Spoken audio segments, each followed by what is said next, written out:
법우님들, 보살님들, 안녕하십니까?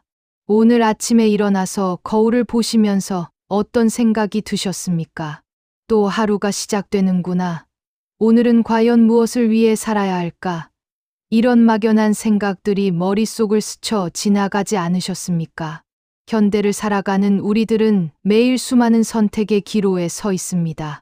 아침에 눈을 뜨는 순간부터 밤에 잠자리에 들 때까지 크고 작은 결정들을 내려야 합니다. 무엇을 입을지, 무엇을 먹을지, 어떤 일을 먼저 처리할지, 누구와 만날지, 어떤 말을 할지. 그런데 이런 일상적인 선택들 속에서 우리는 종종 길을 잃고 맙니다. 옳고 그름의 기준이 모호해지고 무엇이 진정 의미 있는 삶인지 헷갈리게 됩니다. 특히 요즘같이 정보가 넘쳐나고 변화가 빠른 시대에는 더욱 그렇습니다. 스마트폰을 켜면 수많은 뉴스와 정보들이 쏟아져 나옵니다. 이 정보가 맞는지 틀린지도 분간하기 어렵고 무엇을 믿어야 할지도 모르겠습니다. 사람들은 각자 다른 의견을 내놓고 때로는 서로 정반대의 주장을 하기도 합니다. 이런 혼란 속에서 우리의 마음은 점점 더 불안해집니다. 내가 하고 있는 일이 정말 맞는 일인가? 내가 가고 있는 길이 올바른 길인가? 이런 의문들이 끊임없이 머릿속을 맴돕니다. 그런데 법우님들, 이런 고민과 혼란이 결코 우리만의 것은 아닙니다. 2500여 년 전 석가모니 부처님께서도 이와 같은 인간의 근본적인 고뇌를 깊이 살펴보셨습니다. 부처님께서는 왕자의 신분을 버리고 출가하신 후 6년간의 고행을 통해 마침내 깨달음을 얻으셨습니다. 그리고 그 깨달음을 바탕으로 인생을 살아가는 근본적인 세 가지 원칙을 제시해 주셨습니다. 이 세 가지 원칙은 단순해 보이지만 그 속에는 인간이 행복하고 의미 있는 삶을 살아갈 수 있는 모든 지혜가 담겨 있습니다. 오늘 이 시간에는 바로 그 석가모니 부처님의 가르침 3원칙에 대해 함께 살펴보고자 합니다. 혹시 불교 경전을 읽어보신 경험이 있으십니까? 처음 경전을 펼쳐보면 어려운 한자어와 복잡한 교리 때문에 쉽게 이해하기 어려운 경우가 많습니다. 하지만 그 복잡해 보이는 가르침의 핵심을 관통하는 세 가지 기본 원칙이 있습니다. 이 원칙들을 제대로 이해하고 실천한다면 우리는 어떤 상황에서도 흔들리지 않는 마음의 중심을 잡을 수 있습니다. 인생의 크고 작은 문제들 앞에서도 지혜롭게 대처할 수 있게 됩니다. 많은 분들이 불교하면 복잡하고 어려운 종교라고 생각하십니다. 하지만 부처님의 가르침의 본질은 놀랍도록 단순하고 명확합니다. 다만 그 단순함 속에 깊은 진리가 숨어 있을 뿐입니다. 오늘 제가 말씀드릴 세 가지 원칙은 여러분의 일상생활에서 바로 적용할 수 있는 실용적인 지혜입니다. 직장에서, 가정에서, 인간관계에서, 그리고 혼자 있을 때에도 언제든지 활용할 수 있는 삶의 나침반과 같습니다. 그럼 지금부터 함께 석가모니 부처님의 가르침 3원칙에 대해 자세히 살펴보겠습니다. 이 가르침을 통해 여러분의 삶이 더욱 평안하고 의미 있게 변화되기를 간절히 바라면서 말씀을 시작하겠습니다. 첫 번째로 말씀드릴 원칙은 바로 모든 현상에 대한 올바른 관찰, 즉 제대로 보는 것입니다. 우리는 하루에 수없이 많은 것들을 보고 듣고 경험합니다. 그런데 과연 우리가 보고 있는 것이 진실일까요? 우리가 듣고 있는 것이 사실일까요? 부처님께서는 법화경에서 이렇게 말씀하셨습니다. 모든 중생은 각자의 업장과 인연에 따라 같은 현상을 다르게 본다. 이 말씀의 의미를 좀 더 구체적으로 살펴보겠습니다. 예를 들어 길을 걷다가 넘어진 사람을 보았다고 합시다. 어떤 사람은 저 사람이 조심성이 없어서 넘어졌구나라고 생각할 것입니다. 다른 사람은 길이 미끄러워서 넘어졌구나라고 생각할 것입니다. 또 다른 사람은 저 사람이 무슨 고민이 있어서 정신이 없나 보다라고 생각할 수도 있습니다. 같은 현상을 보았지만 각자가 내린 해석은 완전히 다릅니다. 그런데 이 중에서 어떤 해석이 정답일까요? 사실 어느 것도 완전한 정답이라고 할 수는 없습니다. 왜냐하면 우리는 모두 자신의 경험과 선입견, 그리고 그 순간의 마음 상태에 따라 현상을 해석하기 때문입니다. 이것을 불교에서는 업장이라고 부릅니다. 그렇다면 어떻게 해야 올바르게 볼 수 있을까요? 부처님께서는 이에 대해 명확한 답을 제시해 주셨습니다. 금강경에서 부처님은 이렇게 말씀하셨습니다. 응무소주의 생기심, 응당 머무는 바 없이 그 마음을 내어야 한다. 이 말씀은 어떤 고정된 관점이나 선입견에 머물지 말고 있는 그대로의 현상을 보라는 뜻입니다. 그런데 이것이 말처럼 쉬운 일은 아닙니다. 우리는 태어나면서부터 수많은 학습과 경험을 통해 나름대로의 관점을 형성해 왔습니다. 이 관점은 마치 색깔이 있는 안경과 같아서 세상을 볼 때 그 색깔로 물들여서 보게 됩니다. 예를 들어 어렸을 때 개에게 물린 경험이 있는 사람은 모든 개를 무서워할 수 있습니다. 반대로 개를 사랑스럽게 키운 경험이 있는 사람은 모든 개를 귀엽게 볼 수 있습니다. 같은 개를 보더라도 완전히 다른 반응을 보이게 됩니다. 이처럼 우리의 인식은 과거의 경험에 의해 크게 좌우됩니다. 그런데 문제는 이런 주관적인 인식을 객관적인 사실로 착각한다는 것입니다. 부처님께서는 이런 인간의 한계를 정확히 꿰뚫어 보시고 올바른 관찰의 방법을 제시해 주셨습니다. 그 방법은 바로 무분별지입니다. 분별하는 마음을 내려놓고 있는 그대로를 보는 것입니다. 구체적으로 어떻게 실천할 수 있을까요? 먼저 호흡에 집중하는 연습을 해보십시오. 숨을 들이마시고 내쉬는 것에만 온전히 집중하면서 머릿속에 떠오르는 생각들을 그냥 지나가게 둡니다. 아, 저 사람이 나를 무시했구나.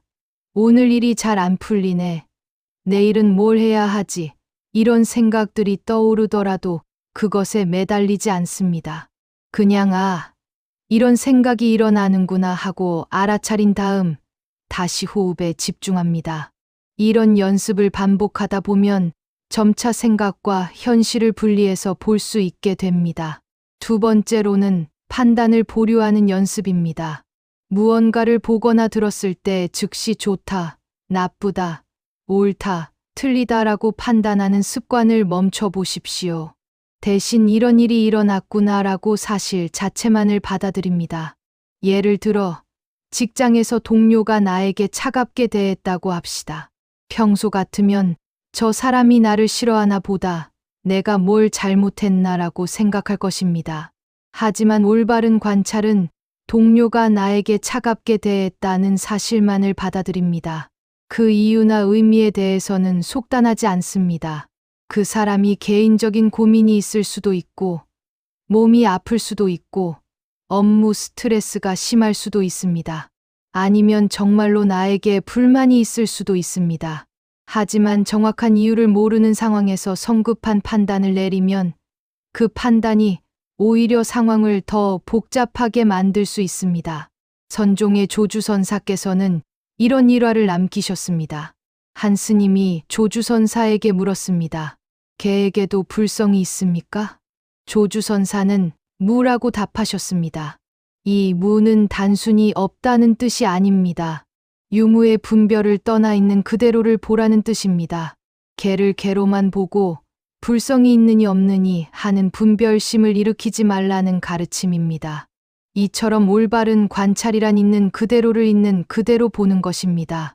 내가 원하는 대로 보거나 내가 두려워하는 대로 보는 것이 아니라 사실 그 자체를 보는 것입니다. 이런 관찰 능력이 기르게 되면 놀라운 변화가 일어납니다. 일상생활에서 겪는 많은 스트레스와 갈등이 줄어들게 됩니다. 왜냐하면 대부분의 스트레스는 사실 자체보다는 그 사실에 대한 우리의 해석과 판단에서 비롯되기 때문입니다. 직장에서 상사가 나를 불렀을 때 혼날 일이 있나라고 미리 걱정하는 것보다는 상사가 나를 부르는구나라고 사실만을 받아들이는 것입니다. 실제로 가서 무슨 일인지 들어본 다음에 필요한 대응을 하는 것이 훨씬 현명합니다. 또한 인간관계에서도 큰 도움이 됩니다. 상대방의 말이나 행동을 곧바로 판단하지 않고 그 사람의 입장에서 이해해 보려고 노력합니다.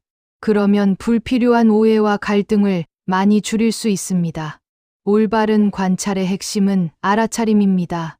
순간순간 일어나는 현상들을 있는 그대로 알아차리는 것입니다. 화가 날 때도 지금 내가 화가 나고 있구나라고 알아차립니다. 기쁠 때도 지금 내가 기쁘구나라고 알아차립니다. 이런 알아차림이 생기면 감정에 휘둘리지 않게 됩니다.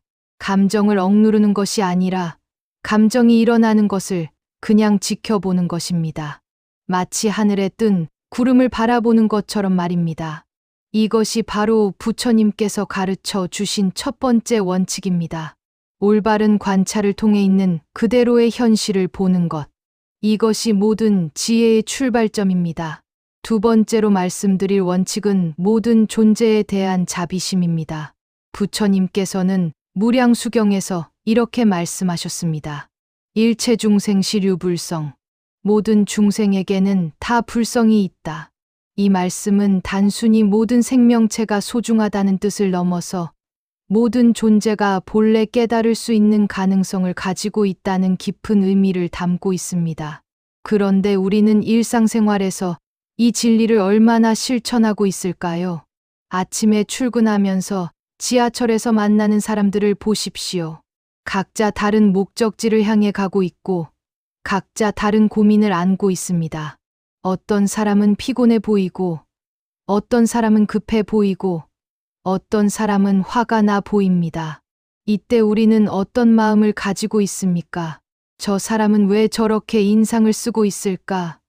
저 사람은 참 예쁘네. 저 아이는 시끄럽네. 이런 식으로 판단하고 있지는 않습니까? 부처님의 가르침에 따르면 지하철에서 만나는 모든 사람들이 다 나와 같은 불성을 가진 소중한 존재들입니다. 그 피곤해 보이는 사람도, 화가 나 보이는 사람도, 시끄러운 아이도 모두 마찬가지입니다. 그렇다면 자비심이란 구체적으로 무엇일까요? 자비심은 단순히 불쌍히 여기는 마음이 아닙니다. 그것보다 훨씬 깊고 적극적인 마음입니다. 자비심의 첫 번째 요소는 자입니다. 이것은 모든 존재가 행복하기를 바라는 마음입니다. 내가 행복하고 싶어 하는 것처럼 다른 모든 존재들도 행복하기를 간절히 바라는 마음입니다. 두 번째 요소는 비입니다. 이것은 모든 존재의 고통을 함께 아파하는 마음입니다. 다른 존재가 고통받고 있을 때 그 고통을 나의 고통처럼 여기고 그 고통이 사라지기를 바라는 마음입니다. 이런 자비심이 어떻게 가능할까요? 우리는 보통 내 가족, 내 친구들에게는 자연스럽게 자비심을 느낍니다. 가족이 아프면 내가 더 아프고 친구가 기뻐하면 나도 함께 기뻐합니다. 하지만 모르는 사람, 심지어 나에게 해를 끼친 사람에게까지 자비심을 느끼기는 쉽지 않습니다. 부처님께서는 이런 인간의 한계를 잘 아시고 자비심을 기르는 구체적인 방법을 제시해 주셨습니다. 먼저 모든 존재가 나와 본질적으로 다르지 않다는 것을 깨달아야 합니다. 화엄경에는 이런 구절이 있습니다. 일즉일체 일체즉일. 하나가 곧 전체이고 전체가 곧 하나이다. 이것은 모든 존재가 근본적으로 하나로 연결되어 있다는 뜻입니다. 내가 숨쉬는 공기는 다른 사람들도 함께 숨쉬는 공기입니다.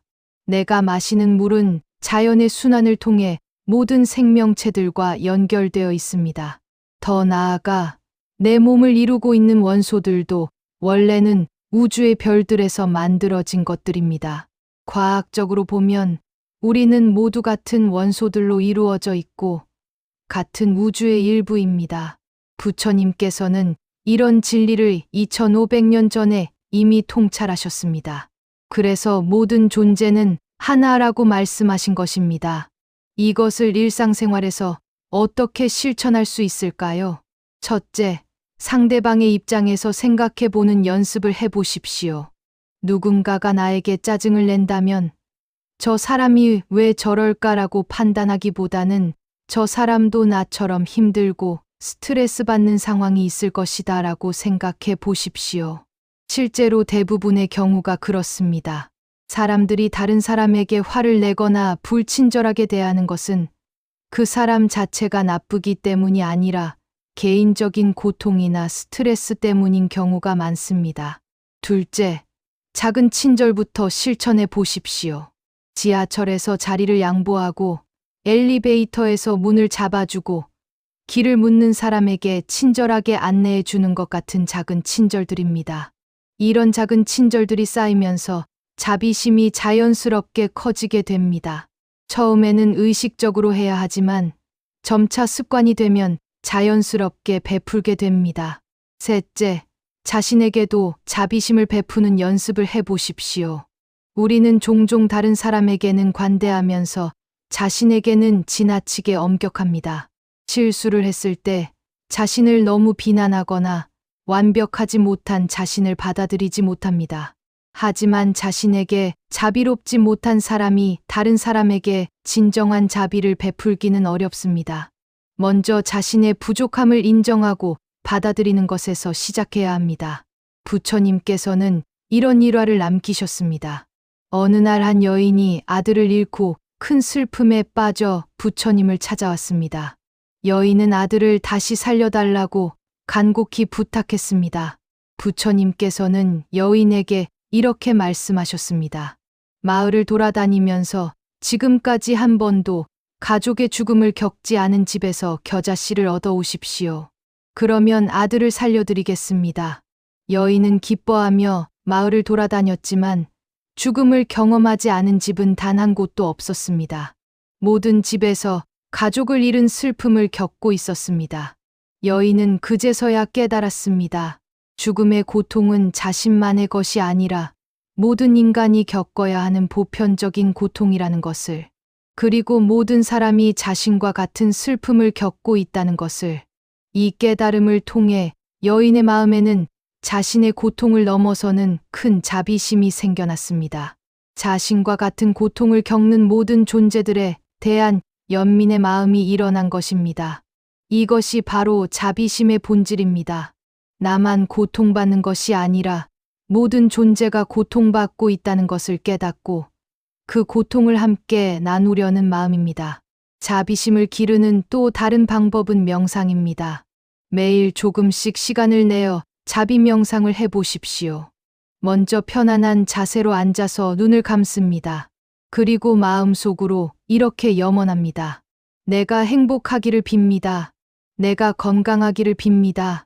내가 평안하기를 빕니다. 이렇게 자신에 대한 자비를 느끼고 나서 점차 그 범위를 넓혀갑니다. 내 가족이 행복하기를 빕니다. 내 친구들이 건강하기를 빕니다. 내 주변 사람들이 평안하기를 빕니다. 그 다음에는 모르는 사람들로 확장합니다. 길에서 만나는 모든 사람들이 행복하기를 빕니다. 이 도시에 사는 모든 사람들이 건강하기를 빕니다. 마지막에는 나에게 해를 끼친 사람들까지도 포함합니다. 나에게 상처를 준 사람들도 행복하기를 빕니다. 그들도 고통에서 벗어나기를 빕니다. 이런 명상을 꾸준히 하다 보면 마음속에서 자비심이 자연스럽게 커지는 것을 느낄 수 있습니다. 자비심이 있는 삶은 어떤 모습일까요? 자비심이 있는 사람은 다른 사람의 실수나 잘못을 쉽게 용서할 수 있습니다. 그 사람도 나처럼 부족하고 연약한 인간이라는 것을 이해하기 때문입니다. 또한 자비심이 있는 사람은 다른 사람의 성공을 진심으로 기뻐할 수 있습니다. 질투나 시기심 대신에 다른 사람의 행복을 자신의 행복처럼 여길 수 있습니다. 무엇보다 자비심이 있는 사람은 자신도 평안합니다. 다른 사람을 미워하거나 원망하는 마음이 줄어들기 때문에 마음의 평화를 유지할 수 있습니다. 이것이 부처님께서 가르쳐 주신 두 번째 원칙입니다. 모든 존재에 대한 자비심. 이것이 우리 삶을 근본적으로 변화시키는 힘입니다. 세 번째로 말씀드릴 원칙은 무상에 대한 깊은 이해와 수용입니다. 부처님께서는 열반경에서 이렇게 말씀하셨습니다. 재행무상, 모든 현상은 무상하다. 이 말씀은 불교, 교리의 가장 핵심적인 부분 중 하나입니다. 세상의 모든 것이 변하고 있다는 것, 영원히 같은 상태로 머물러 있는 것은 아무것도 없다는 진리입니다. 그런데 우리는 일상생활에서 이 진리를 얼마나 받아들이고 있을까요? 아침에 일어나서 거울을 보면 어제와 똑같은 내 얼굴이 있을 것이라고 생각합니다. 출근해서 사무실에 가면 어제와 같은 동료들이 같은 자리에 앉아 있을 것이라고 생각합니다. 집에 돌아가면 어제와 같은 가족들이 어제와 같은 모습으로 나를 맞이할 것이라고 생각합니다. 하지만 실제로는 어떻습니까? 내 몸의 세포들은 매 순간 죽고 새로 태어나고 있습니다. 내 생각과 감정도 끊임없이 변하고 있습니다. 내 주변의 사람들도, 환경도, 모든 것이 미세하게나마 변화하고 있습니다. 우리가 이것을 느끼지 못하는 것은 변화가 너무 서서히 일어나기 때문입니다. 마치 시계바늘이 움직이는 것을 눈으로 보기 어려운 것과 같습니다. 그런데 때로는 급격한 변화가 일어나기도 합니다. 갑자기 사랑하는 사람이 세상을 떠나거나 건강했던 몸에 병이 생기거나 안정적이라고 생각했던 직장에서 해고를 당하거나 믿었던 사람에게 배신을 당하는 일들이 일어납니다. 이런 일들이 일어나면 우리는 큰 충격을 받습니다. 왜 하필 나에게 이런 일이? 이럴 리가 없어. 다시 예전처럼 돌아갈 수 있을 거야 라고 생각합니다. 하지만 부처님의 가르침에 따르면 이런 변화는 전혀 특별한 것이 아닙니다. 모든 현상의 본질적인 특성입니다. 변하지 않는 것이 오히려 이상한 일입니다. 그렇다면 우리는 이 무상의 진리를 어떻게 받아들여야 할까요? 먼저 변화 자체를 자연스러운 것으로 받아들이는 연습을 해야 합니다. 계절이 바뀌는 것을 보십시오. 봄이 되면 꽃이 피고, 여름이 되면 무성해지고, 가을이 되면 단풍이 들고, 겨울이 되면 모든 것이 잠듭니다. 우리는 이런 계절의 변화를 자연스럽게 받아들입니다. 인생도 마찬가지입니다. 태어나고, 자라고, 늙고, 죽는 것이 자연의 순리입니다. 건강할 때도 있고, 아플 때도 있고, 행복할 때도 있고, 슬플 때도 있는 것이 인생의 자연스러운 모습입니다. 조계종의 도원선사께서는 이런 개송을 남기셨습니다. 낙엽은 떨어져도 뿌리는 안다. 겨울을 견디면 다시 봄이 온다. 이 개송은 무상의 진리를 아름답게 표현한 것입니다. 지금 어려운 일이 일어났더라도 그것 역시 무상한 것이므로 언젠가는 지나간다는 뜻입니다. 무상을 이해하는 것은 절망적인 일이 아니라 오히려 희망적인 일입니다. 고통도 무상하고 슬픔도 무상하고 어려움도 무상하기 때문입니다. 구체적으로 무상의 진리를 어떻게 일상에 적용할 수 있을까요? 첫째, 좋은 일이 있을 때 너무 집착하지 않는 것입니다. 승진을 했다거나 로또에 당첨되었다거나 사랑하는 사람을 만났다거나 하는 좋은 일들이 일어날 때 그것이 영원히 계속될 것이라고 착각하지 않는 것입니다. 좋은 일을 충분히 기뻐하고 감사하되 그것에 지나치게 매달리지는 않는 것입니다. 왜냐하면 좋은 일도 무상하기 때문에 언젠가는 변할 수 있기 때문입니다. 둘째, 나쁜 일이 있을 때 너무 절망하지 않는 것입니다. 질병이 생겼다거나 사업이 실패했다거나 사랑하는 사람과 헤어졌다거나 하는 나쁜 일들이 일어날 때 그것이 영원히 계속될 것이라고 생각하지 않는 것입니다. 지금은 고통스럽고 힘들지만 그것도 무상함으로 반드시 지나간다는 것을 기억하는 것입니다. 실제로 우리 인생을 돌아보면 당시에는 세상이 끝날 것 같았던 어려움들도 시간이 지나고 나면 추억이 되어 있습니다. 셋째, 현재 순간에 집중하는 것입니다. 과거에 대한 후회나 미래에 대한 걱정 대신에 지금 이 순간에 온전히 집중하는 것입니다. 과거는 이미 지나가서 돌이킬 수 없고 미래는 아직 오지 않아서 확실하지 않습니다. 하지만 현재 이 순간은 내가 실제로 경험할 수 있는 유일한 시간입니다. 부처님께서는 이런 일화를 남기셨습니다. 어느 날 부처님께서 제자들과 함께 숲길을 걷고 계셨습니다. 그때 한 제자가 부처님께 물었습니다. 부처님, 깨달음을 얻는데 얼마나 오랜 시간이 걸립니까? 부처님께서는 길가에 있는 꽃을 가리키며 말씀하셨습니다. 저 꽃이 피는데 얼마나 걸리는가? 제자가 답했습니다. 계절에 따라 다르지만 보통 며칠에서 몇 주 정도 걸립니다. 부처님께서 다시 말씀하셨습니다. 그렇다면 저 꽃이 가장 아름다운 순간은 언제인가? 제자가 답했습니다. 지금 이 순간입니다. 부처님께서 미소 지으며 말씀하셨습니다. 깨달음도 마찬가지다. 과거에서 찾을 수도, 미래에서 기다릴 수도 없다. 오직 현재 이 순간에만 있다. 이것이 무상의 진리가 주는 가장 큰 가르침입니다.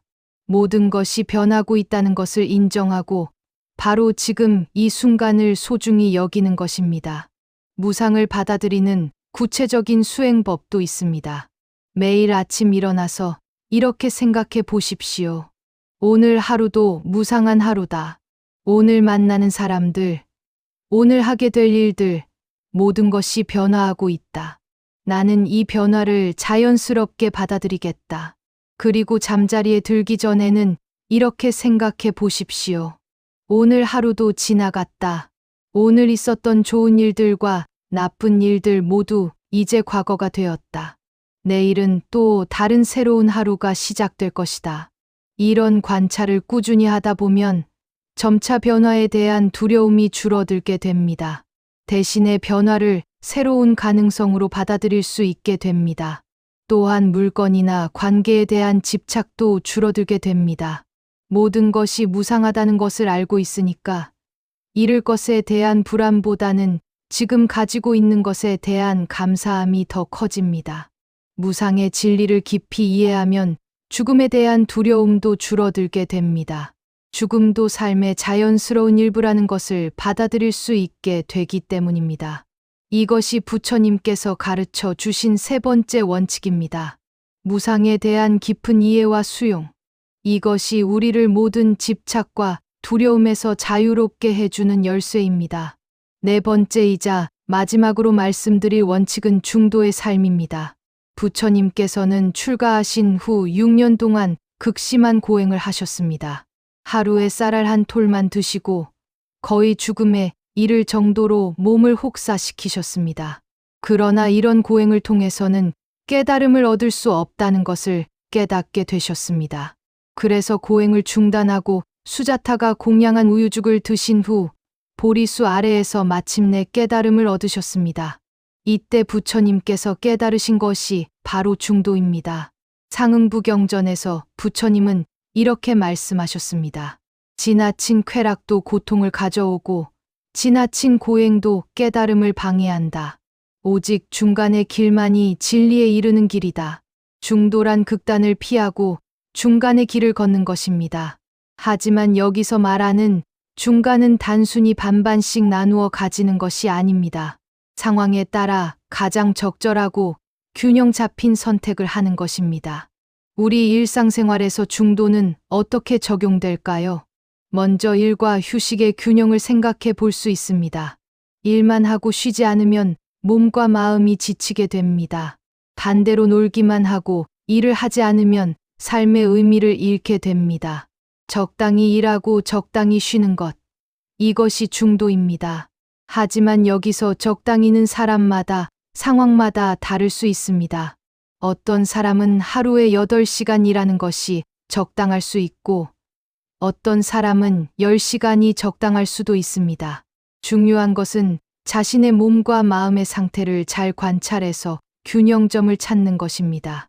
먹는 것에서도 중도를 적용할 수 있습니다.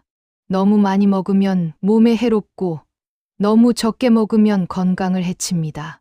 또한 너무 맛있는 것만 찾아 먹으면 탐욕에 빠지고, 너무 맛없는 것만 먹으면 삶의 즐거움을 잃습니다. 부처님께서는 이런 일화를 남기셨습니다. 어느 날 한 음악가가 부처님을 찾아와서 말했습니다. 부처님, 저는 악기를 다루는 사람입니다. 현을 너무 팽팽하게 조이면 끊어지고 너무 느슨하게 하면 소리가 나지 않습니다. 어떻게 해야 좋은 소리를 낼 수 있을까요? 부처님께서 답하셨습니다. 그렇다면 너는 이미 답을 알고 있지 않느냐? 혀를 적당히 조여야 좋은 소리가 나는 것처럼 마음 수행도 적당해야 한다. 이것이 중도의 본질입니다. 너무 긴장하지도 너무 느슨하지도 않게 마음의 혀를 적절히 조율하는 것입니다. 인간관계에서도 중도가 필요합니다. 너무 가까우면 서로 상처를 주기 쉽고 너무 멀면 진정한 관계를 만들 수 없습니다. 적당한 거리를 유지하면서 서로를 존중하고 배려하는 것이 중요합니다. 돈에 대해서도 중도의 관점이 필요합니다. 돈을 너무 밝히면 욕심에 빠져 다른 소중한 것들을 놓칠 수 있습니다. 하지만 돈을 너무 무시하면 현실적인 문제들을 해결할 수 없게 됩니다.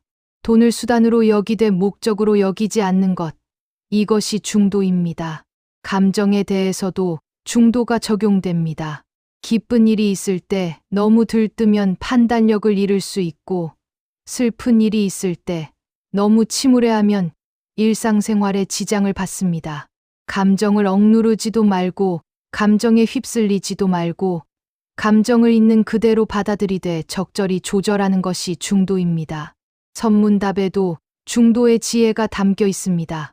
임재선사께서는 이런 말씀을 하셨습니다. 부처를 만나면 부처를 죽이고 조사를 만나면 조사를 죽여라. 이 말씀은 부처님이나 조사를 실제로 해치라는 뜻이 아닙니다. 부처님이나 조사에게도 지나치게 집착하지 말라는 뜻입니다. 심지어 깨달음에도 집착하지 말라는 것입니다. 이것이 중도의 깊은 뜻입니다. 좋은 것에도 집착하지 않고 나쁜 것도 회피하지 않으며 모든 것을 균형 있게 받아들이는 것입니다. 중도의 삶을 구체적으로 실천하는 방법은 무엇일까요? 첫째, 항상 자신의 마음 상태를 점검해 보는 것입니다. 지금 내가 어떤 쪽으로 치우쳐 있는지 객관적으로 관찰해 보는 것입니다. 너무 열정적으로 무언가에 매달리고 있지는 않은지, 아니면 너무 무관심하게 도피하고 있지는 않은지 살펴보는 것입니다. 둘째, 상황에 따라 유연하게 대응하는 것입니다. 중도는 고정된 원칙이 아니라 상황에 맞는 최선의 선택입니다. 때로는 더 적극적으로 나서야 할 때도 있고, 때로는 한 발 물러서야 할 때도 있습니다. 셋째, 극단적인 생각이나 행동을 피하는 것입니다. 모든 것이 다 좋다거나 모든 것이 다 나쁘다는 식의 극단적인 생각보다는 상황을 있는 그대로 보고 적절하게 판단하는 것입니다. 넷째, 꾸준함을 유지하는 것입니다. 중도는 한 번에 완성되는 것이 아니라 평생에 걸쳐 계속 연습해야 하는 것입니다. 매일매일 작은 선택들을 할 때마다 중도의 관점에서 생각해 보는 습관을 기르는 것입니다. 중도의 삶은 평범해 보일 수 있지만 실제로는 매우 지혜로운 삶입니다. 극단을 피함으로써 큰 실수나 후회를 줄일 수 있고 균형을 잡음으로써 지속 가능한 행복을 만들어 갈 수 있습니다. 또한 중도의 삶은 다른 사람들과의 관계에서도 도움이 됩니다. 극단적이지 않고 균형 잡힌 사람은 다른 사람들이 편안하게 느끼고 신뢰할 수 있는 사람으로 여기게 됩니다. 중도를 실천하는 것은 처음에는 어려울 수 있습니다. 우리는 보통 명확하고 극단적인 답을 원하는 경우가 많기 때문입니다. 하지만 인생의 대부분의 문제들은 흑백 논리로 해결되지 않습니다. 중도는 모호한 회색지대가 아니라 상황에 가장 적합한 최선의 선택을 찾는 지혜입니다.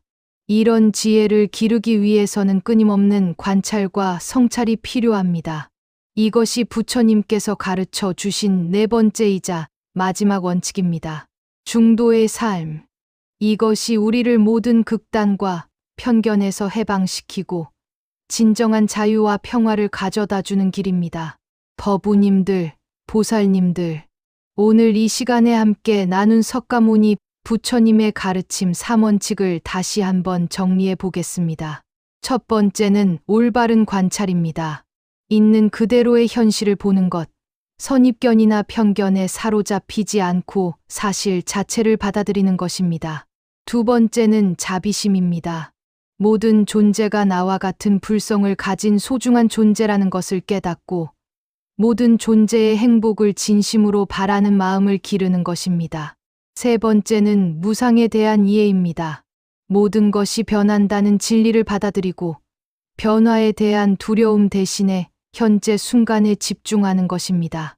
네 번째는 중도의 삶입니다.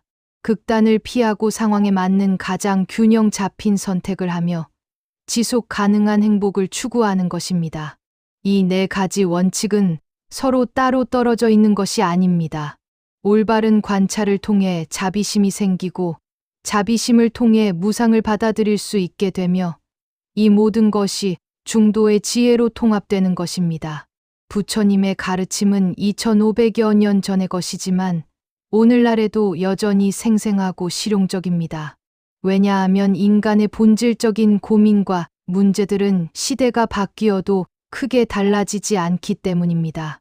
현대인들이 겪는 스트레스, 불안, 갈등, 외로움, 이런 문제들에 대한 해답이 모두 부처님의 가르침 안에 들어 있습니다. 다만 그 해답을 일상생활에서 실천하는 것이 중요합니다. 오늘 말씀드린 내용들을 하루아침에 모두 실천하기는 어려울 것입니다. 하지만 조금씩, 천천히, 꾸준히 연습해 나간다면 분명히 변화를 경험하실 수 있을 것입니다. 매일 아침 일어나서 오늘 하루 올바르게 보고 자비롭게 대하고 변화를 받아들이며 균형 잡힌 선택을 하겠다고 다짐해 보십시오. 그리고 잠자리에 들기 전에는 오늘 하루 부처님의 가르침을 얼마나 실천했는가를 돌아보십시오. 완벽하지 않더라도 조금씩 나아지고 있다면 그것만으로도 충분합니다. 부처님의 가르침은 완벽한 사람을 위한 것이 아니라 우리처럼 부족하고 연약한 사람들을 위한 것입니다. 실수를 하더라도 다시 일어서고 넘어지더라도 다시 걸어가는 것. 그것이 진정한 수행입니다. 이 영상이 도움이 되셨다면 구독과 좋아요 버튼을 눌러주시고 더 많은 분들이 부처님의 지혜를 함께 나눌 수 있도록 구독과 공유도 부탁드립니다. 댓글로 여러분의 수행 경험이나 궁금한 점들을 남겨주시면 다음 영상에서 함께 나누도록 하겠습니다. 법우님들, 보살님들의 일상 모든 순간이 부처님의 가르침으로 충만하기를 기원하며 모든 중생이 고통에서 벗어나 진정한 행복을 누리기를 간절히 발언합니다. 오늘 이 공덕을 널리 회양하여 이 세상 모든 존재들이 평안하고 자비로우며 지혜로운 삶을 살아갈 수 있기를 빕니다. 나무아미타불 관세음보살 고맙습니다.